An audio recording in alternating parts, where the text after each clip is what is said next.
In today's video, I'm going to teach you PHSkip navigation, how to add and customize footer Google Sites. By the end, you'll have a clean, consistent footer added to your site, which is a great place for quick info like a short tagline, helpful links, or a simple copyright line. Let's keep it straightforward and easy to follow. First, open your browser and go to Google Sites. If you're already signed into your account, you'll land on the site's homepage. This is where all your projects live, making it simple to jump back into recent work. Next, click on Recent Sites.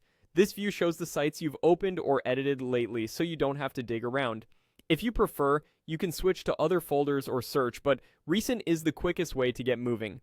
Now open the site you want to work on. I'm using a sample site so you can follow along visually, but you can select any site you're building. When the editor opens, you'll be in the familiar page canvas with the toolbar on the right and your page content in the middle. Scroll to the very bottom of the page.